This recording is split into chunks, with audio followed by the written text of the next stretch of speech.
श्रीमद् भागवत महापुराण तृतीय स्कंद 20वां अध्याय। ब्रह्मा जी की रची हुई अनेक प्रकार की सृष्टि का वर्णन। सौनक जी कहते हैं, सूत जी, पृथ्वी रूप आधार पाकर स्वयंभू मनु ने आगे होने वाली संतति को उत्पन्न करने के लिए किन किन उपायों का अवलंबन किया। विदुर जी बड़े ही भगवत भक्त और भगवान श्री कृष्ण के अनन्य सुहृदय थे, इसलिए उन्होंने अपने बड़े भाई धृतराष्ट्र को उनके पुत्र दुर्योधन के सहित भगवान श्री कृष्ण का अनादर करने के कारण अपराधी समझकर त्याग दिया था।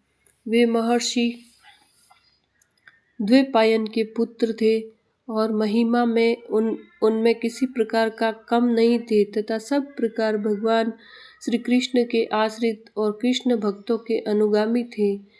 तीर्थ सेवन से उसका अंतःकरण और भी शुद्ध हो गया था। उन्होंने कुशावर्त क्षेत्र हरिद्वार में बैठे हुए तत्वज्ञानियों में श्रेष्ठ मैत्रेय जी के पास जाकर और क्या पूछा। सूत जी, उन दोनों में वार्तालाप होने पर श्री हरि के चरणों से संबंध रखने वाली बड़ी पवित्र कथाएं हुई होगी, जो उन्हीं चरणों से निकले हुए गंगा जल के समान संपूर्ण पापों का नाश करने वाली होगी। सूत जी, आपका मंगल हो। आप हमें भगवान की वे पवित्र कथाएं सुनाइए। प्रभु के उदार चरित्र तो कीर्तन करने योग्य होते हैं। भला ऐसा कौन रसिक होगा जो श्री हरि के लीलामृत का पान करते करते तृप्त हो जाए। नैमिषारण्यवासी मुनियों के इस प्रकार पूछने पर उग्रश्रवा सूत जी ने भगवान में चित्त लगाकर उनसे कहा, सुनिए। सूत जी ने कहा, मुनिगण, अपनी माया से वराह रूप धारण करने वाले श्री हरि की रसातल से पृथ्वी को निकालने और खेल में ही तिरस्कार पूर्वक हिरण्याक्ष को मार डालने की लीला सुनकर विदुर जी को बड़ा आनंद हुआ और उन्होंने मुनिवर मैत्रेय जी से कहा। विदुर जी ने कहा, ब्राह्मण, आप परोक्ष विषयों को भी जानने वाले हैं, अतः यह बतलाइए कि प्रजापतियों के पति श्री ब्रह्मा जी ने मरीचि आदि प्रजापतियों को उत्पन्न करके फिर सृष्टि को बढ़ाने के लिए क्या किया। मरीचि आदि मुनीश्वरों ने और स्वयंभू मनु ने भी ब्रह्मा जी की आज्ञा से किस प्रकार प्रजा की वृद्धि की। क्या उन्होंने इस जगत को पत्नियों के सहयोग से उत्पन्न किया या अपने अपने कार्य में स्वतंत्र रहकर अथवा सबने एक साथ मिलकर इस जगत की रचना की।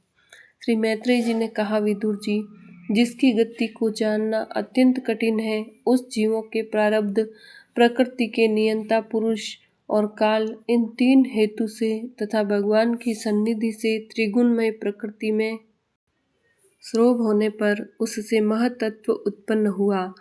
देव की प्रेरणा से रज स्थान महतत्व से वैकारिक, सात्विक, राजस और तामस तीन प्रकार का अहंकार उत्पन्न हुआ। उसने आकाश आदि पांच पांच तत्वों के अनेक वर्ग प्रकट किए। वे सब अलग अलग रहकर भूतों के कार्य रूप ब्रह्मांड की रचना नहीं कर सकते थे, इसलिए उन्होंने भगवान की शक्ति से परस्पर संगठित होकर एक सुवर्ण वर्ण अंड की रचना की। वह अंड चेतना शून्य अवस्था में 1000 वर्षों से भी अधिक समय तक कारणाब्दि के जल में पड़ा रहा। फिर उसमें श्री भगवान ने प्रवेश किया। उसमें अधिष्ठित होकर उनकी नाभि से सहस्त्र सूर्यों के समान अत्यंत दैदीप्यमान एक कमल प्रकट हुआ, जो संपूर्ण जीव समुदाय का आश्रय था। उसी से स्वयं ब्रह्मा जी का भी आविर्भाव हुआ है। जब ब्रह्मांड के गर्भ रूप जल में शयन करने वाले श्री नारायण देव ने ब्रह्मा जी के अंतःकरण में प्रवेश किया, तब वे पूर्व कल्पों में अपने ही द्वारा निश्चित की हुई नाम रूपमयी व्यवस्था के अनुसार लोकों की रचना करने लगे। सबसे पहले उन्होंने अपनी छाया से तमिष्ट्र, अंधतामिस्त्र, तम, मोह और महामोह, यह 5 प्रकार की अविद्या उत्पन्न की। ब्रह्मा जी को अपना वह तपोमय शरीर अच्छा नहीं लगा, अतः उन्होंने उसे त्याग दिया। तब जिससे भूख प्यास की उत्पत्ति होती है, ऐसे रात्रि रूप उस शरीर को उसी से उत्पन्न हुए यक्ष और राक्षसों ने ग्रहण कर लिया। उस समय भूख प्यास से अभिभूत होकर वे ब्रह्मा जी को खाने को दौड़ पड़े और कहने लगे, इसे खा जाओ, इसकी रक्षा मत करो, क्योंकि वे भूख प्यास से व्याकुल हो रहे थे। ब्रह्मा जी ने घबरा कर उनसे कहा, अरे यक्ष राक्षसों, तुम मेरी संतान हो, इसलिए मुझे भक्षण मत करो, मेरी रक्षा करो। उनमें से जिन्होंने कहा खा जाओ वे यक्ष हुए और जिन्होंने कहा रक्षा मत करो वे राक्षस हुए। फिर ब्रह्मा जी ने सात्विकी प्रभा से दैदीप्यमान होकर मुख्य मुख्य देवताओं की रचना की। उन्होंने क्रीड़ा करते हुए ब्रह्मा जी के त्यागने पर उनका वह दिन रूप प्रकाशमय शरीर ग्रहण किया। इसके पश्चात ब्रह्मा जी ने अपने जागन देश के कामासक्त असुरों को उत्पन्न किया। वे अत्यंत कामलोलुप होने के कारण उत्पन्न होते ही मैथुन के लिए ब्रह्मा जी की ओर चले। यह देखकर पहले तो वे हंसे, किंतु फिर उन निर्लज असुरों को अपने पीछे लगा देख भयभीत और क्रोधित होकर बड़े जोर से भागे।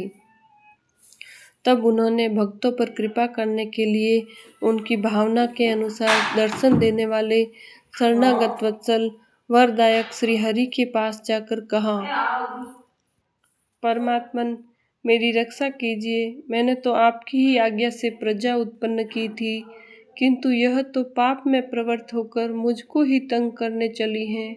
नाथ, एकमात्र आप ही दुखी जीवों का दुख दूर करने वाले हैं, और जो आपकी चरण शरण में नहीं आते उन्हें दुख देने वाले भी एकमात्र आप ही हैं। प्रभु तो प्रत्यक्षवत सबके हृदय के जानने वाले हैं।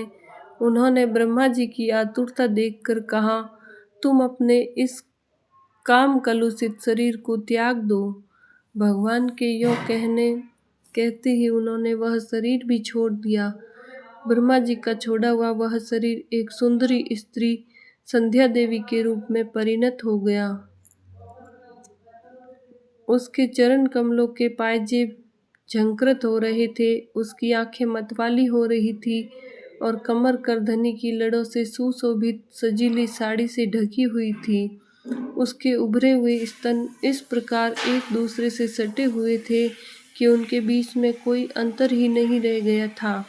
उसकी नासिका और दंतावली बड़ी ही सुघड़ थी तथा वह मधुर मधुर मुस्कुराती हुई असुरों की और हाव भावपूर्ण दृष्टि से देख रही थी।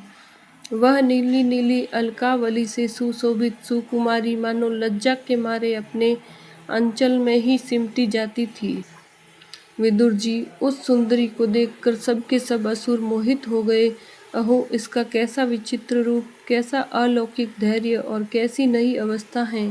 देखो, हम काम पीड़ितों के बीच में यह कैसी बेपरवाह सी विचर रही है।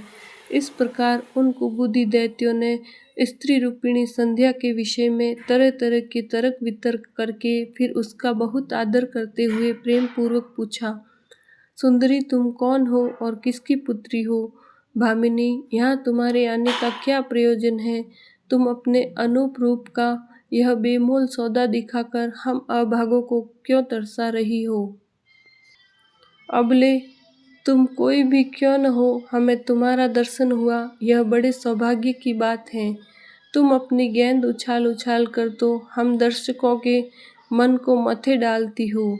सुंदरी, जब तुम उछलती हुई गेंद पर अपनी हथेलियों की थपकी मारती हो तब तुम्हारा चरण कमल एक जगह नहीं ठहरता। तुम्हारा कटी प्रदेश स्थूल स्तनों के भार से थक सा जाता है और तुम्हारी निर्मल दृष्टि से भी थकावट झलकने लगती है। अहो, तुम्हारा केश पास कैसा सुंदर है। इस प्रकार स्त्री रूप से प्रकट हुई उस सायंकालीन संध्या ने उन्हें अत्यंत कामासक्त कर दिया और उन मूढ़ों ने उसे कोई रमणी रत्न समझकर ग्रहण कर लिया। तदंतर ब्रह्मा जी ने गंभीर भाव से हंसकर अपनी कांतिमय मूर्ति से, जो अपने सौंदर्य का मानो आप ही आस्वादन करती थी, गंधर्व और अप्सराओं को उत्पन्न किया। उन्होंने ज्योत्सना चंद्रिका रूप अपने उस कांतिमय प्रिय शरीर को त्याग दिया। उसी को विश्वावसु आदि गंधर्वों ने प्रसन्नतापूर्वक ग्रहण किया। इसके पश्चात भगवान ब्रह्मा ने अपनी तंद्रा से भूत पिशाच उत्पन्न किया। उन्हें दिगंबर, वस्त्रहीन और बाल बिखेरे देख उन्होंने आंखें मूंद ली। ब्रह्मा जी के त्यागे हुए उस जैम्भाई रूप शरीर को भूत पिशाचों ने ग्रहण किया। इसी को निद्रा भी कहते हैं, जिससे जीवों की इंद्रियों में शिथिलता आती देखी जाती है। यदि कोई मनुष्य झूठे मुंह सो जाता तो उस पर भूत पिशाच आदि आक्रमण करते हैं, उसी को उन्माद कहते हैं। फिर भगवान ब्रह्मा ने भावना की कि मैं तेजोमय हूँ और अपने अदृश्य रूप से साध्यगण एवं पितृगण को उत्पन्न किया। पितरों ने अपनी उत्पत्ति के स्थान उस अदृश्य शरीर को ग्रहण कर लिया। इसी को लक्ष्य में रखकर पंडित जन श्रद्धा आदि के द्वारा पितर और साध्य गणों को क्रमशः कव्य, पिंड और हव्य अर्पण करते हैं। अपनी तिरोधान शक्ति से ब्रह्मा जी ने सिद्ध और विद्याधरों की सृष्टि की और उन्हें अपना वह अंतर्ध्यान नामक अद्भुत शरीर दिया। एक बार ब्रह्मा जी ने अपना प्रतिबिंब देखा, तब अपने को बहुत सुंदर मानकर उस प्रतिबिंब से किन्नर और किम पुरुष उत्पन्न किए। उन्होंने ब्रह्मा जी के त्याग देने पर उसका वह प्रतिबिंब शरीर ग्रहण किया। इसलिए ये सब उस काल में अपनी पत्नियों के साथ मिलकर ब्रह्मा जी के गुण कर्म आदि का गान किया करते हैं। एक बार ब्रह्मा जी सृष्टि की वृद्धि न होने के कारण बहुत चिंतित होकर हाथ पैर आदि अवयवों को फैलाकर लेट गए और फिर क्रोधवश उस भोगमय शरीर को त्याग दिया। उससे जो बाल झड़कर गिरे वे अही हुए तथा उसके हाथ पैर सिकोड़कर चलने से क्रूर स्वभाव सर्प और नाग हुए, जिनका शरीर फण रूप से कंधे के पास बहुत फैला होता है। एक बार ब्रह्मा जी ने अपने को कृत्य सा अनुभव किया। उस समय अंत में उन्होंने अपने मन से मनुओं की सृष्टि की। ये सब प्रजा की वृद्धि करने वाले हैं। मनस्वी ब्रह्मा जी ने उनके लिए अपना पुरुष आकार शरीर त्याग दिया। मनुओं को देखकर उनसे पहले उत्पन्न हुए देवता, गंधर्व आदि ब्रह्मा जी की स्तुति करने लगे। वे बोले, विश्वकर्ता ब्रह्मा जी, आपकी यह मनुओं सी सृष्टि बड़ी ही सुंदर है। इसमें अग्निहोत्र आदि सभी कर्म प्रतिष्ठित हैं। इसी की सहायता से हम भी अपना अन्न अविर्भाग ग्रहण कर सकेंगे। फिर आदि ऋषि ब्रह्मा जी ने इंद्रिय संयम पूर्वक तप, विद्या, योग और समाधि से संपन्न हो अपनी प्रिय संतान ऋषिगण की रचना की और उनमें से प्रत्येक को अपने समाधि, योग, ऐश्वर्य, तप, विद्या और वैराग्यमय शरीर का अंश दिया। बोले श्री कृष्णचंद्र भगवान की जय।